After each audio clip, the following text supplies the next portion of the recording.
Hi, இது சொர்க்கக்கடவுள் input ரோனத்ராஜ். இப்பொழுது எனது hi-tech roots movie clips collection ஒன்று பதிவு செய்ய போகின்றேன். Control code of every apps named of myself, course code keywords of myself named to the reason of just now I'm gonna saved new high-tech roots movie clips by Dr. Rajon's Spirited movie. Rolls Royce KOHS புதியதாய் சொர்க்க நரக மாயாஜால வண்ண திரைப்படம் Hollywood. புதியதாய் ஒரு சொர்க்க நரக மாயாஜால வண்ண திரைப்படம் ஹாலிவுட். சொர்க்கம் நரக கடவுள். படத்தின் பெயர் சொர்க்கம் நரக கடவுள்.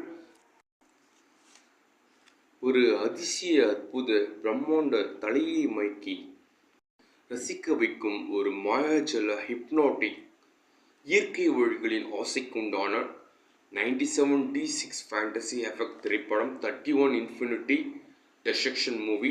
தமிழ் மற்றும் ஆங்கிலத்தில். எழுதியவர் டாக்டர் ராய் ஜோன்ஸ். கிறிஸ்து பிறப்பதற்கு முன்பு BC 2024 ஆண்டில் மிகவும் புகழ்பெற்ற அதிசய அற்புத தோற்றங்களை உடைய ரோமானிய தேசத்தில் ஒரு பழங்கால காட்டுவாசி மரபும் கிராமம் ஒன்று இருந்தது. அதன் பெயர் ஆதி திராவிடர் கிறிஸ்தவ சபை என்ற ஒரு கிராமம் என்று கூறப்படுகின்றது. அக்கிராமம் பார்ப்பதற்கு மிக அழகாகவும் பிரம்மாண்ட கண்களை கவரக்கூடிய இயற்கை வளங்களையும் மிக அழகிய பிரம்மாண்ட அதிசய வண்ணங்கள் நிறைந்த வீடுகளையும் கொண்டிருந்தது. அக்கிராமம் மிகவும் கிறிஸ்தவ சபை வாசனை திரவியங்கள் செய்வதற்கும் அதிசய அற்புத வண்ண ஓவியங்களை வரைந்து வாழ்வதற்கும் மிகவும் புகழ்பெற்று இருந்தது. அந்த அதிசய ஆதி திராவிட கிறிஸ்தவ சபை கிராமத்தில் இருந்து வரும் அளவில்லா வாசனை திரவிய காட்சினாலும் மற்றும் அக்கிராமத்தின் அளவில்லா கண்களை கவரும் இயற்கை வளங்களாலும் அக்கிராமம் ரோமானிய தேசத்தில் மிகவும் புகழ்பெற்று தீவிர அழகினை கொண்டு தெரிந்தது. அக்கிராமத்தில் 15,400க்கும் மேற்பட்ட மக்கள் வாழ்ந்து வந்தனர். அவர்கள் ஆதி திராவிட கிறிஸ்தவ சபை கிராமத்தின் அழகையும் இயற்கையையும் ரசித்து தங்கள் வேலைகளை செய்து கொண்டு வாழ்ந்து வந்தனர். அந்த கிராமத்தில் மிகவும் அழகு ஆற்றல் உடைய மிகவும் மூளையின் சக்தி செயல்பாட்டினை உடைய ஒரு மனிதனும் வாழ்ந்து வந்தான். அவன் பெயர் மெசியா. அவன் மூளையின் அதிவேக அற்புத செயல்பாட்டாலும் அதிசய அழகு உடல் நளின நடத்தைகளாலும் அவன் அந்த ஆதி திராவிட கிறிஸ்தவ சபை கிராமத்தில் சிறந்த புகழ் பெற்று காணப்பட்டான். ஒரு நாள் மெசியா அந்த கிராமத்தில் ஏதாவது வாசனை திரவிய பொருட்கள் செய்யும் இடத்தில் வேலை கிடைக்குமா அல்லது வண்ணம் தீட்டும் இடங்களில் வேலை கிடைக்குமா என்று ஆதி திராவிட கிறிஸ்தவ சபை கிராமம் முழுவதும் தேடி அலைந்து வந்தான். ஆனால் அவனுக்கு எந்த இடத்திலும் வேலை இப்போது இல்லை என்று கூறி அனுப்பிவிட்டார்கள். அதனால் மிகவும் கவலையுற்று சினமுற்ற மெசியா மனிதன் ஆதி திராவிட கிறிஸ்தவ சபை கிராமத்தில் உள்ள அழகு விலைமதிப்பில்லா இயற்கை அற்புதங்களுடைய காட்டிற்கு சென்று விட்டான். அங்கே எங்கே பார்த்தாலும் பச்சை பசுல் என்று மிகவும் காற்றின் சுதந்திரமாக காணப்பட்டது.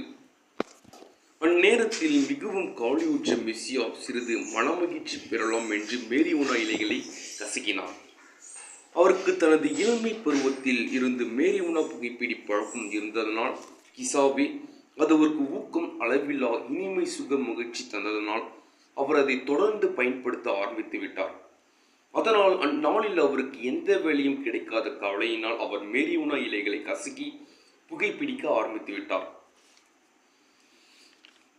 பிறகு சிறிது நேரத்தில் நல்ல கிசாவை பெற்ற அவருடைய கவலைகள் எல்லாம் மறந்து சிறிது நேரம் இயற்கை அழகை ரசிக்கலாம் என்று காட்டின் நடுவே நடந்து சென்றார். இயற்கை அழகை ரசிக்கலாம் என்று அவருக்கு நல்ல மேரியோனா இலைகளை புகைப்பிடித்ததனால் அளவு கடந்த சொர்க்க இனிமை சுக உணர்ச்சி காணல் உண்டாயிற்று. 97D6 fantasy effect விஷனிங்ஸ். அதனால் அவர் அனைத்தையும் ரசித்து அனுபவிக்க ஆரம்பித்து விட்டார். ஆதி திராவிட கிறிஸ்தவ சபை கிராமத்தின் இயற்கை வளங்கள் உடைய காட்டிற்கு நடுவே சிறிது நேரத்தில் மெஸ்ஸியா கண்களுக்கு ஒரு அளவு கடந்த இரத்த ஒளிகள் நீல ஒளிகள் சேர்ந்து மிகவும் அடர்த்தியாக ஜொலிப்பதை கண்டார். அதை பார்த்து வியந்து அவர் அந்த ஒளிகள் தெரியும் இடத்திற்கு நடந்து சென்றார். அது பார்ப்பதற்கு மெஸ்ஸியாவின் கண்களை மிகவும் கவர்ந்தது. அவர் சிறிது நேரத்தில் அந்த ஒளிகள் ஜொலிக்கும் இடத்துக்கு சென்று விட்டார். மெஸ்ஸியாவுக்கு சிறு வயதிலிருந்தே சொர்க்க கடவுள் ராஜாங்க நம்பிக்கை இருந்தது. அதனால் அவர் தைரியமாக அந்த இடத்திற்கு சென்று விட்டார். தனது உடல் நலில சுறுசுறுப்பு உதவியாகும். அவர் அந்த ஜொலிக்கும் ஒளிகள் இடத்திற்கு சென்றவுடன் மிகவும் அதிர்ச்சியுற்று போனார். ஏனென்றால் அவ்விடத்தில் மிகவும் அடர்த்தியான இரத்த ஒளிகளை வீசும் மலையினும் உயர்ந்த ஆப்பிள் மரமும் மற்றும் அடர் நீல ஒளிகளை வீசும் பல டன்கள் கொண்ட அழகிய மிகப்பெரிய அனகொண்டாவும் இருந்தது. அதை பார்த்து மெஸ்ஸியா மிகவும் சிறிது கலங்கி அதிர்ச்சியுற்றி வியப்படைந்து போனார். ஆனால் அவை பார்ப்பதற்கு மிகவும் சொர்க்கம் நரகம் கண்கவரும் சூழல் மாயாஜாலத்துடன் மற்றும் பிரம்மாண்ட வண்ணத்துடன் காணப்பட்டது. அது மெஸ்ஸியாவின் கண்களை கவர்ந்து இழுக்க ஆரம்பித்து விட்டது. திடீரென்று மெஸ்ஸியா மனிதனை கண்டு அந்த இரத்த ஒளிகள் கொண்ட ஆப்பிள் மரமும் நீல ஒளிகள் வீசும் அனகொண்டாவும் மெஸ்ஸியாவை பார்த்து பேச ஆரம்பித்தது. அவை இரண்டுமே சொர்க்கத்திற்குரிய குரல் போல ஒலித்தது. ஆனால் நரக வரையறை கொண்ட நீல அனகொண்டாவும் ஆப்பிள் மரத்துடன் சேர்ந்து சொர்க்கத்திற்காக வேலை புரிவது போல மிக பிரம்மாண்டமாக ஜொலித்து காணப்பட்டன. திடீரென்று அவை மெஸ்ஸியாவிடம் பேச ஆரம்பித்தது. அவை மெஸ்ஸியா மனிதனை பார்த்து அதிர்ச்சியுற்றி வியந்து போனது. ஏனென்றால் அவ்வூரில் 15,000க்கும் மேற்பட்ட மக்கள் இருந்தாலும் மெஸ்ஸியா மனிதனிடம் மட்டும்தான் அலையொளிர் ராஜாங்கம் அலையொளிர் அதிசய அற்புத நம்பிக்கை வேண்டல் சக்திகள் இருந்தது. அதனால் தான் சொர்க்கத்திற்குரிய ஆப்பிள் மரமும் நீல அனகொண்டாவும் மெஸ்ஸியா மனிதனிடம் இருந்து வரும் புனித வெள்ளை தங்கம் கலந்த வெளிச்சத்தால் மற்றும் அவரது பிரம்மாண்ட வெள்ளை இரத்த ஒளி அழகினை பார்த்து அவைகள் அவரை பார்த்து பேச ஆரம்பித்தது. அவர் கேட்டது மெஸ்ஸியாவை பார்த்து, நீங்கள் யார்? இவ்வூரில் 15,004க்கும் மேற்பட்ட சாதாரண மக்கள் வாழ்ந்து வந்தாலும் உங்களிடம் மட்டும் இருந்து ஏன் எண்ணிலடங்கா பல பருவங்களை கொண்ட புனித சொர்க்க நரக மற்றும் பல புனித ஒளி வெளிச்சங்கள் உடைய புனித வெள்ளை தங்கம் கலந்த வெளிச்சங்கள் வெளிப்படுகின்றது என கேட்டது. அந்த சொர்க்க இரத்த ஒளிகளை வீசும் மலையினும் உயர்ந்த ஆப்பிள் மரமும் நரக வரியை கொண்ட பல டன்கள் கொண்ட அனகொண்டாவும் ஒன்றாக சேர்ந்து மெஸ்ஸியாவை பற்றி கேட்டது. ஏன் உங்களிடம் இருந்து பலவிதமான புனித ஒளி வெளிச்சங்கள் உடைய புனித வெள்ளை தங்கம் கலந்த வெளிச்சங்கள் உங்களிடம் இருந்து மட்டும்தான் வெளிப்படுகின்றது, ஊரில் உள்ள சாதாரண மக்கள் குடியிலும் ஏன் என்று கேட்டது. அதற்கு அந்த புனித ஒளி வெளிச்சங்களை வீசிக்கொண்டிருந்த மெஸ்ஸியா அவைகளை பார்த்து, அதற்கு காரணம் எனது நம்பிக்கையின் ஊக்கமும் நாவின் உணர்ச்சிகளும் கல்வியற்ற உணர்வுகளும் மற்றும் பல வகையான உள்ளங்கை பாதுகாப்பு செயல்பாடுகளின் நம்பிக்கை ஊக்கங்களே என கூறினார். அதற்கு அந்த இரத்த நீர சொர்க்க ஆப்பிள் மரமும் நரக வரையறை நீல அனகொண்டாவும் வியந்து, சரி, நீ சரியான புனித ஒளி வெளிச்சத்திற்கான நாவின் உணர்வுகளை தான் கூறுகின்றாய் என்று மிகவும் மகிழ்ச்சி அடைந்து மிகவும் சந்தோஷமாகிவிட்டன. பிறகு அவன் தன் தைரிய குணாதிசயங்களாலும் புனித ஒளி வெளிச்சம் மலர்ச்சி தோற்றக்கோள ஊக்கு காணல் கோலங்களாலும் அவன் அந்த இரத்த நீர ஆப்பிள் மரத்திடமும் நீல அனகொண்டாவிடம் பேசிவிட்டு மறுபடியும் தன் ஆதி திராவிட கிறிஸ்தவ சபை கிராமத்தில் உள்ள தன் வீட்டிற்கு சென்று விட்டான் சிறிது ஓய்வு எடுக்க. அந்த ரோமானியா தேசத்தின் அதிசய அற்புத மிகவும் புகழ் பெற்ற வண்ண ஓவியங்களை செய்யும் ஆதி திராவிட கிறிஸ்தவ சபை கிராமத்திற்கு அருகில் உள்ள பழைய காட்டுவாசி புனித மனித இறைச்சியை அந்த ஆதி திராவிட கிறிஸ்தவ சபை கிராமத்திற்கு அருகில் உள்ள பழைய காட்டுவாசி மனித இறைச்சியை அப்படியே அவித்தும் உயிருடனும் சாப்பிடும் பழக்க குணங்களை உடைய சாத்தான் காட்டுவாசி மரபினர் பழைய காட்டுவாசி மரபினர் வந்திருந்தனர். அந்த ஆதி திராவிட கிறிஸ்தவ சபை கிராமத்திற்கு அருகே வந்துவிட்டனர். அவர்கள் மொத்தமாக 714 ஆண் சாத்தான் போர் வீரர்களும் 311 பெண்கோள சாத்தான் போர் வீராங்கனைகள் மிகவும் கொடூரமாக பழைய காட்டுவாசி மரபு சரியான ஆண் பெண்பால் கோலமிட்ட உடையை அணிந்து கொடிய கொடூர இரத்த நீளம் கருப்பு கொண்ட முகத்தினையும் காரிருளின் உதடுகளையும் வைத்திருந்தனர். கைகளின் சிறிய கத்தியையும் குடலை உருவக்கூடிய இரத்த நீர கைகளுக்குள்ளான கொடூர நகங்களையும் வைத்திருந்தனர். மற்றும் அவர்களிடமிருந்து கொடூர மனித இறைச்சிகளை அப்படியே உண்ட வாடைகள் கொடூரமாக வந்தன. மொத்தமாக 1015 கொடூர மனித இறைச்சியை அப்படியே அவித்தும் பச்சையாகவும் உண்ணும் கொடூர இரத்த நீல கருப்பு நிற முகத்தோற்றத்தினை கொண்ட இரத்த நிற கைகளுக்குண்டான கொடூர நகங்களை கொண்ட ஆண் பெண்பால் இனங்கள் கொண்ட வேறுபட்ட உடைகளை அணிந்த சாத்தான் பழைய காட்டுவாசி மரபினர் அந்த ஆதி திராவிட கிறிஸ்தவ சபை கிராமத்திற்கு மனித இறைச்சி வேட்டைக்காக மிக கொடூர சாத்தான் காட்டுவாசி மரபு கோலமிட்டு வந்திருந்தனர். அந்த கொடூர சாத்தான் மனித இறைச்சிகளை வேட்டையாடி அப்படியே உண்ணும் பழைய காட்டுவாசி 1015 கொடூர ஆண்பால் பெண்பால் இனங்கள் கொண்ட வேறுபட்ட உடைகளை அணிந்த சாத்தான் பழைய காட்டுவாசி மரபின போர் வீர வீராங்கனைகளில் மன்னாதி மன்னன் ராஜாவான அவர்களின் கொடூர இரக்கமில்லா அவர்களின் தலைவனும் அவர்களுடன் அந்த கிராமத்திற்கு மனித இறைச்சி வேட்டைக்காக வந்திருந்தார். அந்த கொடூர சாத்தான் பழைய காட்டுவாசி மரபினர் மனித இறைச்சி வேட்டைக்காரர்களின் மன்னாதி மன்னர் ராஜாவான அவர்களின் தலைவன் பெயர் நோஃப்ரினி எனப்படும். அவர்களது சாத்தான் பழைய காட்டுவாசி கிராமத்தின் பெயர் தீசுபெர்தா என்று கூறப்படுகின்றது. அந்த கொடூர தீசுபெர்தா மன்னாதி மன்னனும் பார்ப்பதற்கு இரத்த நீல கருப்பு கிளிப்பச்சை நிலம் கடந்த சிங்க ஹைனா ஓனாய் முகத்தினையும் கொடூர வவ்வால் இரத்த ஊரியும் பற்களையும் கொண்டிருந்தான். அந்த தீசுபெர்தா சாத்தான் பழைய காட்டுவாசி மரபு கொடூர 1015 ஆண் பெண்பால் மனித இறைச்சியை வேட்டையாடி அப்படியேவும் அவித்தும் உண்ணும் கொடூர வேட்டையாடி போர் வீர வீராங்கனைகளும் அவர்களது மன்னாதி மன்னன் நோஃப்ரினியும் விரைந்து ஆதி திராவிட கிறிஸ்தவ சபை கிராமத்திற்குள் வந்தது. அங்கும் இருக்க மக்களை வேட்டையாடுவதற்கு அங்கும் சாதாரண மக்களின் உயிருடன் குடலை உருவி வேட்டையாடி அவர்களின் இறைச்சியை பச்சையை அவித்தும் சேகரித்து கொள்ளலாம் என்பதே முக்கிய காரணமாகும். அந்த மன்னாதி மன்னன் நோஃப்ரினி அந்த சாத்தான் கொடூர மனித இறைச்சியை உண்ணக்கூடிய 1015 ஆண் பெண்பால் வீரர் வீராங்கனைகளை பார்த்து நாம் உடனடியாக இந்த ஆதி திராவிட கிறிஸ்தவ சபை கிராமத்திற்கு உள்ளே சென்று அனைத்து மனிதனின் இறைச்சியும் அவள் குடலையும் உருவி நம் தீசுபெர்தா சாத்தான்குடி கிராமத்திற்கு சென்று சேகரித்து வைத்து விருப்பப்படி உண்டிவிடலாம் என்று கூறினார் அந்த மன்னாதி மன்னன் நோஃப்ரினி அவர்களிடம். அதற்கு அந்த 1015 கொடூர சாத்தான் ஆண் பெண்பால் மனித இறைச்சியை வேட்டையாடி அப்படியேயும் அவித்தும் உண்ணக்கூடிய போர் வீர வீராங்கனைகள் சரி என்று வீர கோஷமிட்டனர் அவர்கள் மன்னன் தலைவர்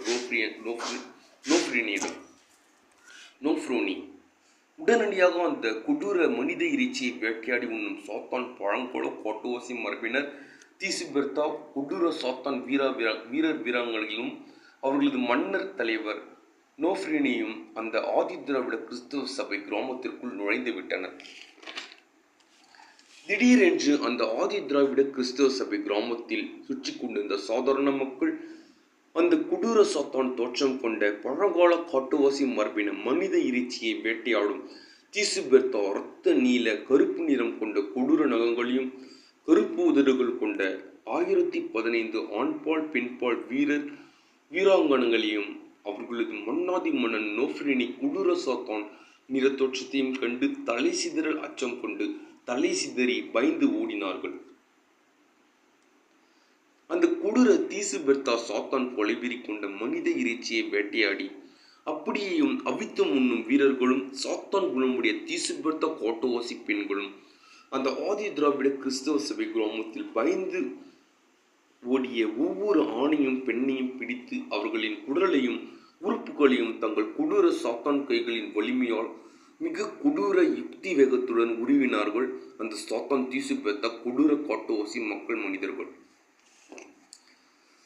பிறகு அந்த ஆதி திராவிட கிறிஸ்தவ சபை மக்களின் குடலையும் உறுப்புகளையும் தங்கள் கைகளின் நக வலிமையால் அப்படியே கொடூரமாக கிழித்து உருவிய தீசுபெர்தா பழைய காட்டுவாசி சாத்தான் ஆண் பெண்பால் வேட்டையாளர்கள் அவர்களின் மனித இறைச்சியும் மற்றும் பலவிதமான உறுப்புகளையும் அவர்களது கண்களையும் நுரையீரலையும் துடிக்கும் இதயத்தையும் தங்கள் இடுப்பில் இருந்த கூர்மையான காட்டுவாசி கழுகு முத்திரை அடிக்கப்பட்ட சிறிய கத்தியினால் கிழித்து எடுத்தார்கள். பின்னர் அந்த கொடூர சாத்தான் தீசுபெர்த்தா ஆண் பெண் வேட்டையாளர்கள் அவர்களது அதாவது ஆதி திராவிட கிறிஸ்தவ சபை கிராமத்தில் வேட்டையாடிய ஆண் பெண் தலையை வெட்டி தங்கள் கழுகு முத்திரை கத்தியால் மிக வலிமையுடன் கிழித்து அவர்கள் தலையில் இருந்த முளையையும் தலைக்கறிகளையும் கண்களையும் கிழித்து தனித்தனியாக எடுத்தார்கள். அவர்களது தோலினையும் அப்படியே கிழித்து எடுத்து ஏதோ ஒரு தேவைக்காக வைத்துக் கொண்டனர். அவர்கள் அங்கே வேட்டையாடிய மனிதர்களின் இறைச்சியையும் நுரையீரலையும் பலவிதமான உறுப்புகளையும் தலைக்கறிகளையும் மூளையையும் கண்களையும் ஒரு பெரிய இரத்த நிற துணியினால் சேகரித்து மூட்டை கட்டினார்கள் அந்த கொடூர சாத்தான் தீசுபெர்த்தாக்காரர்கள். அவர்களது மன்னாதி மன்னன் தலைவன் நோஃப்ரினியும் தனது கொடூர சாத்தான் வேட்டையாடும் அதிவேக சக்தியினால் தனது இரத்த நீல கருப்பு கிளிப்பச்சை முகத்தோற்றத்தினையும் இரத்தம் உரியும் வௌவாலின் பற்களையும் மற்றும் இரத்த நீர உதர்களையும் கொண்டு தனது சாத்தான் கொடூர சக்தி பொருந்திய கைகளாலும் கொடூர நகங்களாலும் அதிவேக அந்த ஆதி திராவிட கிறிஸ்துவ சபை கிராமத்தில் இருந்த ஒவ்வொருவரையும் தனது சாத்தான் வேட்டையாடும் அதிவேக சக்திகளை பயன்படுத்தி தனது கொடூர சாத்தான் கைகளின் கொடூர நகங்களாலும் மற்றும் பல கொடூர சாத்தான் வேட்டையாடும் சக்தியாலும் பல பேர்களின் குடலையும் மற்றும் பல உடல் உறுப்புகளையும் தனது கைகளால் அதிவேகமாக அப்படியே உருவி அவர்களது மண்டை ஓட்டை சிதறடித்தான் மிக அதிவேகத்தில். அதனால் அந்த கொடூர சாத்தான் பழைய காட்டுவாசி மரபு தீசுபெர்த்தா ஆண் பின்பால் இன வேட்டைக்காரர்கள் அங்கே அவர்கள் மன்னர் நோஃப்ரினி தாக்குதலால் சிதறி கடந்த மனிதர்களின் இறைச்சியும் பலவிதமான உடலுறுப்பு இறைச்சிகளையும் சேகரித்து அந்த இரத்த நிற துணிகளில் மலைமலையாக கட்டினார்கள். இந்த நேரத்தில் புனித வெள்ளை தங்கம் கலந்த ஒளி வெளிச்சங்களை வீசும் மெசியாவை அந்த கொடூர சாத்தான் வெறி கொண்ட தீசுபெர்த்தா வேட்டையாளர்கள் பார்த்து விட்டனர். அந்த ஆதி திராவிட கிறிஸ்தவ சபை கிராமத்திற்கு நடுவே ஏற்கனவே 7000க்கும் மேற்பட்ட ஊர் மக்களை கொடூரமாக வேட்டையாடி அவர்களின் இறைச்சியை சேகரித்து இரத்த நிற துணியில் கட்டிய தீசுபெர்த்தினர்கள் மெசியாவை கண்டு அவனை வேட்டையாட விரைந்து கொடூரமாக வந்தனர். அந்த புனித ஒளி வெளிச்சங்களை வீசும் மெசியா அங்கிருந்து காற்றிற்கும் மேலாக அங்கிருந்து தப்பி ஓடினார். அங்கே இருந்து காற்றிற்கும் மேலாக வேகத்தில் தப்பித்து புனித ஒளி வெளிச்சங்களை வீசும் மெசியா மிகவும் அதிர்வுற்று பயந்து நடுநடுங்கி அவ்வூர் காட்டிற்கு நடுவே மறைந்திருந்தான். அவனுக்கு அப்போது என்ன செய்வது என்று அச்சம் கொண்டு புரியவில்லை. அது மட்டுமல்லாமல் எப்பக்கம் பார்த்தாலும் அந்த கொடூர சாத்தான் தீசுபெர்த்தா வேட்டையாளர்கள் வருவதை போல் சத்தம் கேட்டு பயந்து அஞ்சி நடுக்கம் முற்று அங்கே இருந்து ஓடினான். இன்னும் கொஞ்சம் அடர் நிறைந்த காட்டிற்குள். அங்கே திடீரென்று மறுபடியும் அந்த சொர்க்க ஒளிகள் கொண்ட இரத்த நீர பல டன்களை கொண்ட உயர்ந்த ஆப்பிள் மரத்தையும் நரக வரையறை கொண்ட பல டன்கள் கொண்ட நீல நிற அனகுண்டாவையும் அந்த அடர்ந்த காட்டிற்குள் நடுவே மறுபடியும் புனித ஒளி வெளிச்சங்களை ஜொலித்து வீசிக்கொண்டிருப்பதை கண்டான் மெசியா. அவன் மிகவும் சந்தோஷம் வியப்புற்று அந்த புனித ஒளி வெளிச்சங்களை வீசும் மெசியா மனிதன் அந்த இரத்த நிறம் கொண்ட ஆப்பிள் மரமும் நீல நிறம் கொண்ட அனகொண்டா இருக்கும் இடத்திற்கு சென்று அவன் ஊரில் நடந்து கொண்டிருக்கும் கொடூர வேட்டை சம்பவத்தை பற்றி அதனிடம் கூறினான். அதனால் மிகவும் சினமுற்ற சொர்க்க நரக ஒளிகளை வீசிக்கொண்டிருந்த இரத்த நிற பல டன்கள் கொண்ட உயர்ந்து வளர்ந்த ஆப்பிள் மரமும் நீல நிறம் கொண்ட பல டன்கள் எடையை கொண்ட அனகொண்டாவும் அந்த கொடூர சாத்தான் மனித இறைச்சியை உண்ணும் தீசுபெர்த்தா மன்னனும் அவனது அடிமை குடிவாசிகளாகத்தான் இருப்பார்கள் என அந்த ஊரில் அவர்களை வேட்டையாடுபவர்கள் அவர்கள் தான் இருப்பார்கள் என்று தெரிந்து கொண்டு மெசியாவுக்கு அந்த இரத்த நிறம் கொண்ட புனித சொர்க்க ஒளிகளை வீசும் பல டன்கள் கொண்ட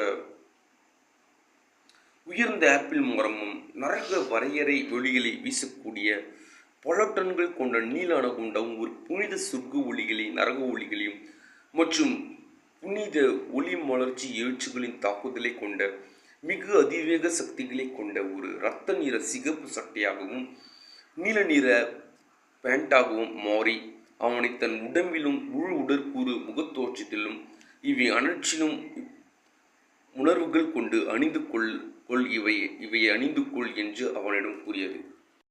அவை பார்ப்பதற்கு மெஸ்ஸியாவிடம் இருந்து ஏற்கனவே வெளிப்பட்ட புனித வெள்ளை தங்கம் ஒளிகளுடன் கலந்து ஒரு இரத்த நீர நீல சுருக்க நரக ஒளிகளாக ஜொலித்து நவீன வரைவியலின் கவச ஒளியாக மாறிவிட்டது.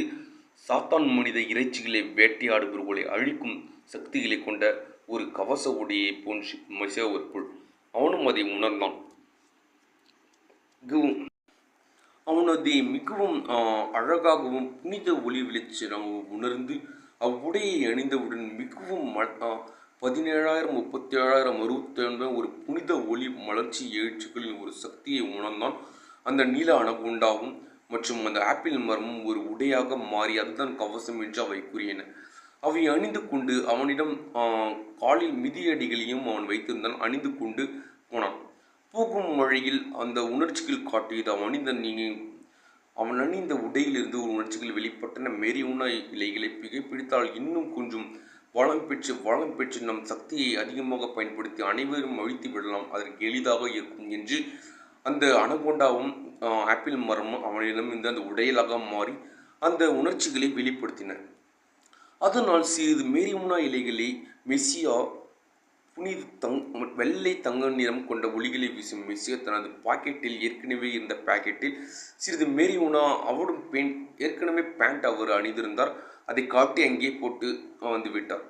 சிறிது நேரம் யோசித்து திரும்ப போய் அவன் பாக்கெட்டில் இருந்த மேரியுனா இலைகளை புகைப்பிடித்து ஒரு தீயிட்டு இலையினால் சுற்றி தீயிட்டு புகைப்பிடித்தார். மிகவும் கிசாபான மகிழ்ச்சியுற்று மிகவும் அளவில்லா 10,000 37,000 69,000 மடங்கள் புனித ஒளி மாட்சிகளின் சக்தியை பெற்று கையில் எவ்வித ஆயுதமும் இல்லாமல் தனது உள்ளங்கையின் சக்திகளையும் மற்றும் கால்கள் மிதியடிகள் கண் பார்வைகள் மற்றும் அசைவுகளின் சக்தி மிகவும் மலைகளுக்கும் மேலாக ஒரு புனித ஒளிகளின் சக்தியை அவன் உணர்ந்தான்.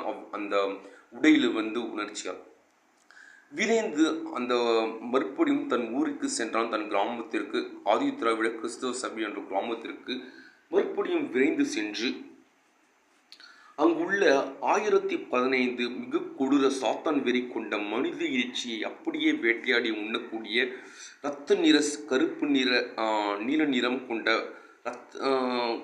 கொடூர சாத்தான் கருப்பு உதிர்களை கொண்ட கொடிய சாத்தான் அடிமை போர்வீரர்களை தனது உள்ளங்கைகளின் சக்தியால் அப்படியே இழுத்தான். தனது சக்தியால் அனைவருமே இரத்த வெள்ளத்தில் மூழ்கி அவன் பார்ப்பதற்கு மிகவும் ஒரு சொர்க்க கடவுளாகவும் மற்றும் புனித ஒளி மலர்ச்சிகளில் எண்ண முடியா புனித சொர்க்க கடவுளாக மாறிவிட்டான் அந்த மனிதன் மெஸ்ஸியா. அவர்களை பார்த்து அந்த தீசுபெத்த வேட்டையாளிகள் மனிதரிச்சி வேட்டையாளர்கள் வரும்பொழுது கண்களெல்லாம் மயங்கி போய் அனைவரும் தலை சுற்றி கிர் என்று ஆகிவிட்டார்கள். சொர்க்க கடவுள் வருவதை போல் தெரிந்தது. ஆனால் இப்போ அழித்து கொண்டே இருக்க 7,000க்கும் மேற்பட்ட இன்னும் கூட 2,000 பேரை அழித்து விட்டார்கள். மொத்தமாக 15,400 மக்கள் அந்த ஊரில் வாழ்கின்றனர். ஆதி திராவிட கிறிஸ்தவ சபையான கிராமத்தில் 9,000 பேர் அழித்து விட்டதால் இன்னும் சினம் கொண்டதால் கையில் ஒரு கத்தியோ அல்லது வேறு அழிக்கும் ஆயுதங்களையோ இல்லாமல் மெஸ்ஸியா தனது உள்ளங்கைகளின் சக்தியால் அனைவரையும் அப்படியே சிறு அதில் ஓலாட்ரியன் என்று கூறும் ஒரு மிகப்பெரிய அட்டாக்கால் அனைவரையும் கொன்றான். அதற்கு பேர் புனித ஒளி மலர்ச்சிகள் கூறும் ஓலாட்ரியன் கைகளின் அசைவுகளும் காலின் கோளார் நடத்தை அட்டாக் என்று புனித ஒளி வீழ்ச்சி மலர்ச்சிகளின் கோளார் அட்டாக் என்று கூறுவார்கள். அந்த அட்டாக்கை அவன் பயன்படுத்தினான். அனைத்து சாத்தான்களும் அவனை கண்டு அஞ்சி உடனடியாக ஒரு எலும்பு துண்டாக மாறிவிட்டு பல பேர் இரத்த வெள்ளத்தில் மூழ்கினார்கள். அது சொர்க்க கடவுள் என்று பார்த்து பயந்து விட்டார்கள். அவன் போட்டிருக்கும் உடையையும் மற்றும் ஏனென்றால் அவன் அணிந்து வந்தது அவன் உதவி கேட்டவுடன் அந்த அனகொண்டா கொடுத்தது தங்களது ஆப்பிள் மரமும் அனகொண்டாவும் அவனுக்கு ஒரு இரத்த நிற சிகப்பு சட்டையாகவும் மற்றும் பேண்டாகவும் நீல நிற பேண்டாகவும் மாறிவிட்டதால் அவனிடம் இந்த புனித ஒளி மலர்ச்சிகளும் வீசும் வெள்ளை தங்கம் நிறம் கொண்ட ஒளி வீச்சு வளர்ச்சிகளும் மற்றும் இந்த சொர்க்க நரக வரையறை கொண்ட நீல நிற இரத்த சிகப்பு நிற உடையின் கவசையும் கண்டு மிகவும் 17,000 37,000 69,000 மடங்கு சொர்க்க புனித அளவில்லா உணர்ச்சிகளும் மற்றும் 6 வித சொர்க்க கட்டளைகளும் 17 நிலவுகளையும் உடனடியாக தகர்க்கக்கூடிய ஒரு மிகப்பெரிய கவச உடையும் கண்டு அனைத்து சாத்தான் பேர்களும் தன்னைத்தானே தலைமயங்கி டம்மென்று சிதறினார்கள்.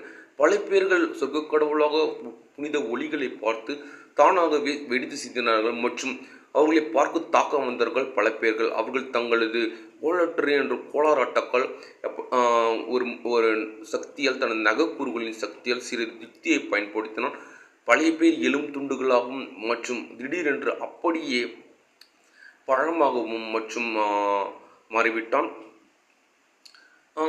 ஆனால் அவனால் அங்கு இறந்த மக்களை மறுபடியும் உயிர் கொடுக்க முடியாத அளவுக்கு தனது வாழ்க்கையில் ஒரு பாடத்தை கற்றுக்கொண்டதால் அவனுக்கு மறுபடியும் உயிர் கொடுக்க முடியாது என்று தெரிந்து கொண்டது. பிறகு அனைவரையும் 17 நிமிடத்தில் அழித்து விட்டார்.